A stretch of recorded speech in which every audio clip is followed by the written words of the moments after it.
Bonjour et bienvenue en tête-à-tête sur France 24. Notre invité cette semaine est Thierry Mungala. Il est ministre de la Communication et des Médias de la République du Congo. Il est aussi porte-parole du gouvernement. Bonjour.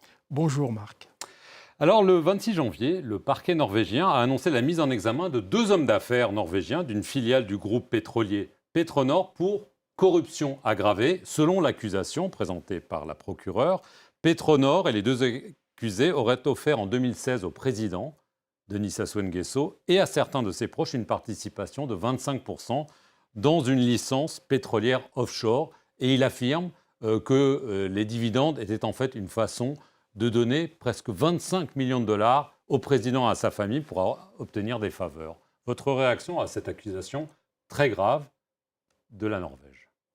Alors, déjà, il faut noter, dans le cadre du timing de la publication de cette information, quelque chose de curieux, c'est que l'Office norvégien de lutte contre les crimes économiques, donc c'est l'organe qui a publié un communiqué, fait cette publication à quelques jours de l'ouverture de la campagne électorale chez nous. Voilà pourquoi nous appelons cela une boule puante. Ça, c'est déjà sur la forme. Sur le fond, on a une accusation contre des Norvégiens, société Petronor, qui nie farouchement, en tout cas les individus incriminés, avoir versé quelques pots de vin que ce soit à qui que ce soit. Nous avons une procureure qui dit qu'elle ne peut de toute façon pas, dans le cadre de la législation norvégienne, poursuivre un ressortissant étranger, et congolais en particulier.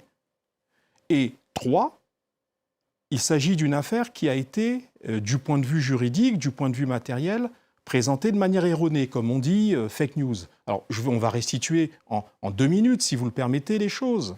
D'abord, il faut savoir que la société filiale de Petronor au Congo s'appelle EMLA.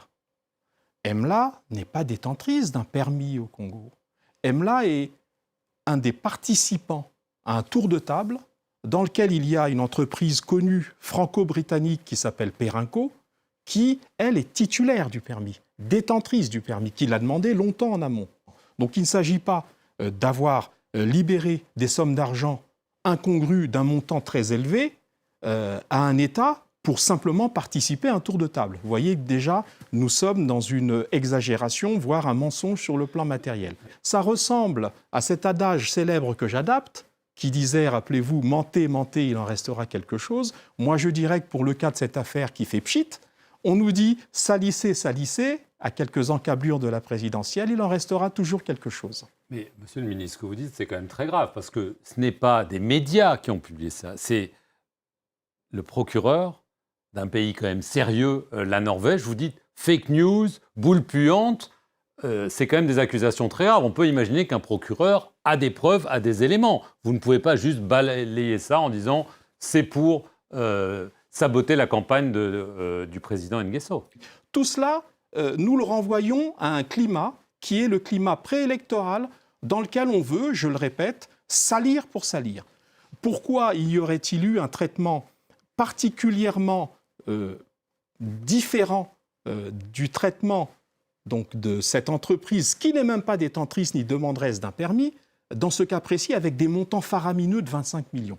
Je ne comprends pas. Il s'agit pour moi d'une exagération, voire d'un mensonge, et d'une absence de vérification par les médias de la nature même de la participation d'EMLA dans le fameux permis objet de cette affaire. Le président s'est souvent plaint du fait qu'en France, il y a eu les enquêtes sur les biens mal acquis qui continuent. On sait que la Première Dame a failli être convoquée par un juge il y a quelques mois en France. Pour vous, ça participe de la même chose? Ou est-ce qu'en effet, il y a quand même un problème de corruption avéré, y compris dans l'entourage même du président? Non, ça participe de ce que moi j'appellerais, excusez-moi la comparaison, d'une volonté de blesser en sachant qu'on ne peut pas tuer. C'est pour dire...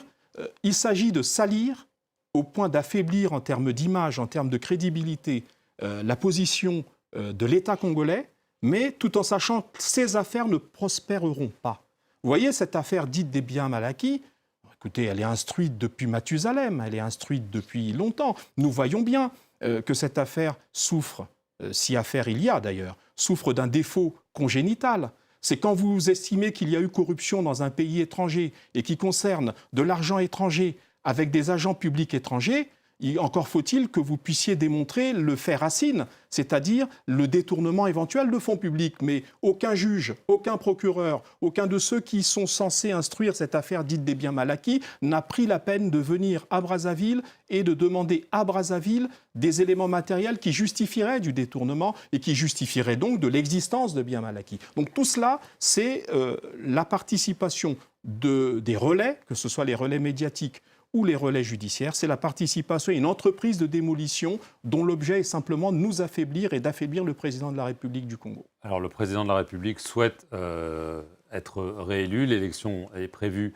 le 15 mars prochain. Ces deux principaux opposants sont derrière les barreaux, hein, Jean-Marie Michel Mokoko et André Okombi Salissa. C'est une élection qui est jouée d'avance puisqu'il n'y a pas d'adversaire véritable.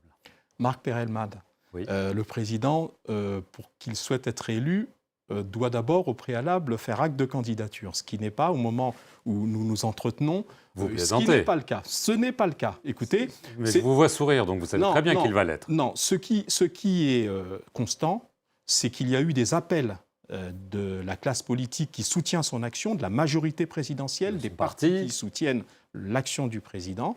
Et vous savez, la décision de se porter candidat, c'est un homme d'État face à son peuple. C'est un homme consciencieux. C'est un secret de polichinelle. Enfin, c'est un homme consciencieux dont le haut niveau de moralité politique l'amène à réfléchir en pesant le pour et le contre et enfin de donner, nous l'espérons positivement, une réponse. Mais il n'a pas d'adversaire. Il n'a pas véritablement d'adversaire. Non, c'est à ce moment-là vous voyez, c'est un peu comme pour l'affaire Emla. C'est des raccourcis médiatiques qui sont faits. Un adversaire, je ne sais pas si vous les connaissez, parce qu'on ne connaît pas plus qui sera le candidat de notre côté. Nous souhaitons que ce soit le président, on ne sait pas plus qui est en face. Donc il y a des adversaires, il y en aura, parce que l'élection est ouverte. Tous les citoyens en âge d'être élus, conformément au texte, conformément à la Constitution, sont libres de se présenter s'ils en remplissent les conditions. Attendons, l'élection est ouverte. Maintenant, vous parlez de M. Mokoko et de M. Okombi.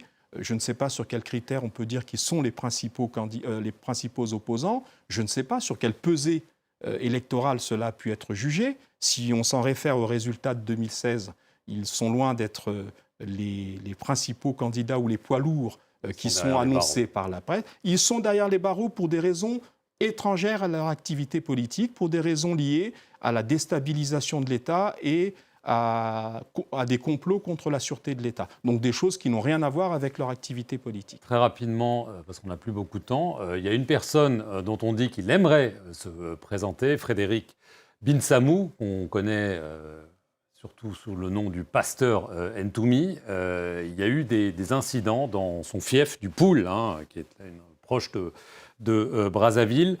Son mouvement a affirmé que la Direction générale de la sécurité présidentielle, la DGSP, a bombardé à l'aide d'hélicoptères, 4 hélicoptères, le 25 février, 2 endroits, dont une de ses résidences. Son parti affirme que ce n'est pas acceptable. Est-ce qu'on est reparti pour des combats à grande échelle dans le Poul ?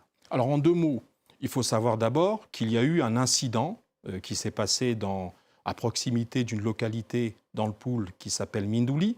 Cet incident qui consistait à ce qu'un convoi de la Direction générale de la sécurité présidentielle qui se rendait dans d'autres localités et d'autres départements dans le cadre de l'opération dite Zéro Kuluna, qui consiste à, disons, mettre la pression sur les grands bandits, sur les gangs qui, pendant longtemps, ont écumé la ville de Brazzaville et notre pays en général.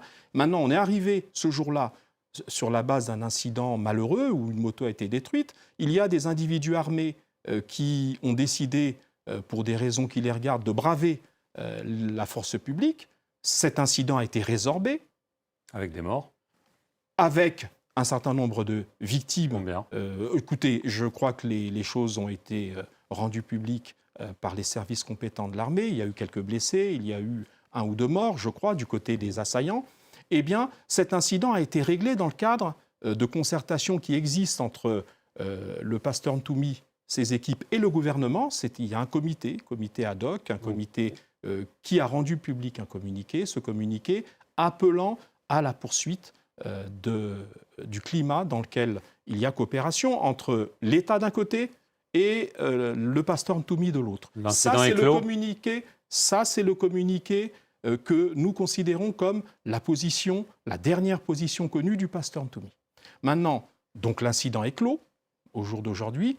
Maintenant, vous parlez d'un communiqué qui, de mon point de vue à ce stade, reflète peut-être la position de M. Ntoumi ou d'un de ses lieutenants, je n'en sais rien. Je ne suis pas en mesure ni de l'authentifier, ni d'en faire des commentaires. Voilà ce que je peux vous dire sur ce sujet-là. Donc nous regrettons cela et nous espérons que ceux qui, avec le gouvernement, travaillent au maintien du climat de paix dans le pool, aux côtés donc, du gouvernement et avec nos interlocuteurs issus du parti du pasteur Ntoumi, que les choses continueront à se faire dans le cadre de cette sérénité qui est aujourd'hui la norme. Et si ce n'est pas le cas, on a vu qu'une association a appelé à dissoudre le parti et à interdire au pasteur Ntoumi d'être candidat. Est-ce que c'est une option qui est sur la table, monsieur le ministre ? Encore faudrait-il déjà que le pasteur Ntoumi ait exprimé dans le processus qui est en cours actuellement. Vous savez qu'il y a ouverture de la période de candidature. Je ne sais même pas s'il est candidat et il appartient aux organes de gestion du processus électoral, les organes compétents, d'indiquer, si d'aventure il l'était, candidat, eh bien d'indiquer s'il peut être considéré comme éligible. Je n'ai rien à dire en tant que membre de l'exécutif sur cette question. Mais s'il y a des troubles, ça pourrait changer la donne. Alors, il n'y a pas de trouble, Dieu merci. Nous souhaitons qu'il n'y en ait pas dans l'avenir proche et dans l'avenir plus lointain. Nous n'avons aucun commentaire, en tout cas au niveau de l'exécutif, sur la qualité des candidats qui doivent se présenter, pasteur Ntoumi ou d'autres. Merci beaucoup, monsieur le ministre, d'avoir répondu aux questions de France 24 et merci à vous d'avoir regardé cette édition dans Tête à Tête sur nos antennes.